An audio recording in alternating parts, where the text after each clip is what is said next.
खूप वेगळं फिलिंग आहे सकाळी उठून हेअर मेकअप करण्याच्या ऐवजी चला चला चला चला चला बोलणं. पहिला सीन झाला का? पहिला शॉट चला चला चला आवरा गणपती बाप्पा रोल कधी झाले, सीन कधी रोल झाला. I think I am a very big dreamer. मी त्यावेळेसपासूनच ड्रीम करायचो एकदा ना हे माझ्या प्रोडक्शनमध्ये काम करतील, एकदा हे असं होईल, आपण ह्यांच्यावर काम केलं पाहिजे, ही माणसं खूप चांगली आहेत, आपल्याला ह्यांच्याबरोबर असोसिएट व्हायला खूप आवडेल.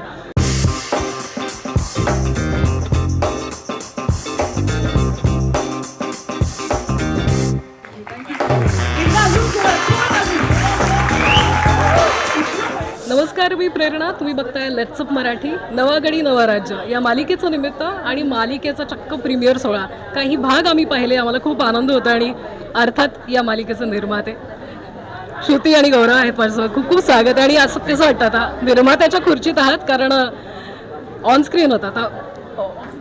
हो म्हणजे थँक्यू. म्हणजे आम्हाला ही संधी मिळाली त्याबद्दल आम्ही खूप आभार मानतो झी मराठीचे. आणि आमच्यासाठी ही ऑपॉर्च्युनिटी आहे आणि आय होप तुम्हाला आम्ही जे पण आता नवा गडी नवं राज्य नावाचं आमचं पहिलं चॅप्टर आहे ते तुम्हाला आवडेल अशी माझी आशा आहे. खूप वेगळं फिलिंग आहे सकाळी उठून हेअर मेकअप करण्याच्या ऐवजी चला चला चला चला चला बोलणं. पहिला सीन झाला का? पहिला शॉट चला चला चला आवरा गणपती बाप्पा रोल कधी झाले, सीन कधी रोल झाला. पण आता आठवतं म्हणजे निर्मात्यांना किती त्रास दिला तुम्ही. आम्ही कधीच त्रास देत मी पण नाही दिला. मी नाही दिला. ऍक्टर सुद्धा असे घेतले जे आम्हाला त्रास देत नाही. जोक सपाट. पण भाग पाहिले आम्ही, खूप छान वाटतं आणि खूप छान पद्धतीने त्याचं छायांकन असेल, संकलन असेल, रायटिंग आहे आणि या सगळ्या गोष्टी खूप छान जुळून आल्या अर्थात. आणि खूप छान टीम तुमची जोडली गेलेली आहे. आणि आता या क्षणाला काय वाटतं, कारण आम्ही सगळे प्रतिक्रिया देतोय तुम्हाला काही एपिसोड बघितल्यानंतर. खूपच जसं तू सांगितलं आमची टीम खूपच चांगली आहे. आणि एक एक जसं ती म्हणते एक एक हिरा हमने चुना आहे त्यातलं एक हे आम्ही एवढी वर्ष कामं केली. म्हणजे she is been working since 15 years and I have been working since the last 10 years. तर 25 वर्षात आम्हाला जेवढी लोक बरोबर वाटली की यार हे आपण यांच्याबरोबर कधी काहीतरी केलं पाहिजे. कारण मी I think I am a very big dreamer. मी त्यावेळेसपासूनच ड्रीम करायचो एकदा ना हे माझ्या प्रोडक्शनमध्ये काम करतील, एकदा हे असं होईल, आपण ह्यांच्यावर काम केलं पाहिजे, ही माणसं खूप चांगली आहेत, आपल्याला ह्यांच्याबरोबर असोसिएट व्हायला खूप आवडेल. तर तशी एक एक कण आम्ही अशी करून लोकं काढली.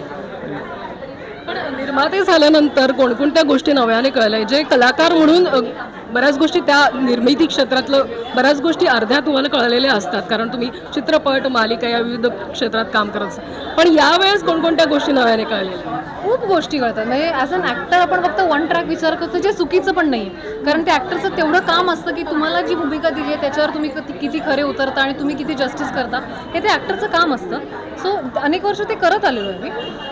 पण जेव्हा एक प्रोड्युसर होता तो मी 360 डिग्री विचार करतो. म्हणजे right from the spot boy to the director to the post team to झीमधली टीम, सगळ्यांचा विचार करून ते एक अख्खं युनिट तयार होतं. तर या सगळ्यांच्या गोष्टीचा विचार करून काळजी घेऊन is what producing is all about. आणि अनेक जण तुम्हाला विचारत असतील तुम्ही पण दिसणार आहात का, कारण तुम्हाला दोघांना या मालिकेत आत्ता तरी आम्ही दिसणार नाही, पण आम्ही म्हणजे काय मेरा साया साथ होगा खूप शुभेच्छा. खूप छान वाटतं मालिकेचे जे प्रोमोज आले त्याच्यानंतर आणि आम्ही आज भाग पाहिले. खूप छान वाटतं, इंटरेस्टिंग आहे, एंगेजिंग आहे, त्यामुळे तुम्हाला शुभेच्छा. Thank you very much. थँक्यू.